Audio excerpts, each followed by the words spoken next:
Namaste, my name is Sanat Kumar. Welcome back to the Manana Podcast. Manana is a Sanskrit word that means reflection or contemplation.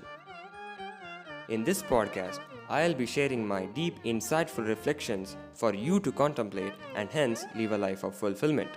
I hope you find great value in today's episode. Dharma has various dimensions. At least it seems to be connecting that way. This is a very sensitive and complicated topic if not given enough attention. So I suggest you not listen to this episode if you are currently not in the mood or in an apt situation to listen to it completely. However, if you are ready for it, let's dive in. Dharma as righteousness. If we consider dharma as righteousness, then it leads to the question, what is right? Some right is subjective and some right is objective. Swadharma is subjective to your situation, influences, etc. That subjective right becomes or connects to your purpose or your thing. Objective right is what has been proved time and time again throughout history. But wait, even the subjective right merges with the objective right because almost all possibilities have a similar instance in history.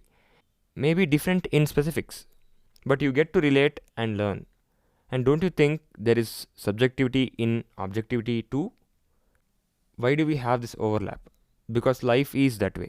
It's not just black and white, it lies even in between. So, here I had pasted an image for the blog. I'll just describe it to you. There are two circles, one is smaller than the other. That smaller circle is completely inside the larger circle.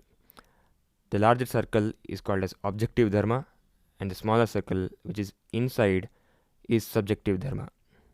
Aligning our swadharma or subjective dharma with objective one is our duty. The circles may not perfectly overlap, but we'll have to try our best. When you lean towards the me side or the subjective side of dharma extremely, it can lead out of dharma. This is similar to what we've already discussed, planes of reality, right? So if you are ignoring the higher plane, whatever you think is true or right in the lower plane, it might as well be wrong. So example, the great Bhishma went extremely towards the subjective side that he forgot the objective side and sat still when Draupadi was being abused. The same applies to Karna, Duryodhana, even Pandavas and almost everyone. We can talk about the truth while being humble. I believe so. Anyway, coming back. From Duryodhana's perspective, isn't it dharma for the eldest prince of the king to become the heir of the kingdom? But he did not have the ability to see objectively. Almost most of the scenarios throughout history, we find more and more instances like these. Diving deeper, we get this. I'll describe you another image. That is, the same two circles are there. So the larger circle is dharma and the smaller circle is subjective dharma. These two circles are inside truth.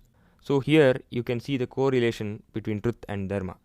Though they are essentially the same, the only difference between truth and dharma is in action. Truth can be known, but not be or be unable to act accordingly. Dharma is choosing to act accordingly.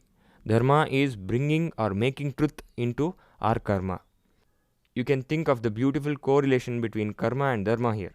I'm not elaborating on it because that's not the scope of this episode, but to say in short, karma influences our swadharma. Choosing to act according to our karma is dharma. Who is an adharmi? I don't know whether that is even a word, but let's go with it for this episode. Is it one who chooses adharma or one who chooses not to act on the known truth? Both, right?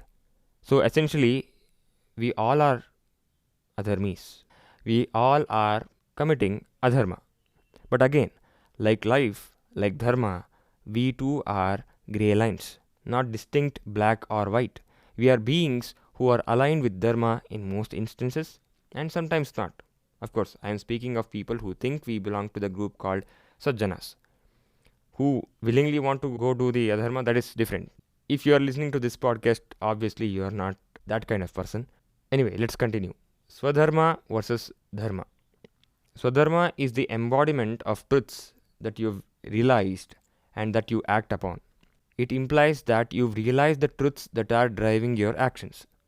Dharma comprises Swadharma, but beyond that too, you have an idea or clue about, but you haven't realized them yet.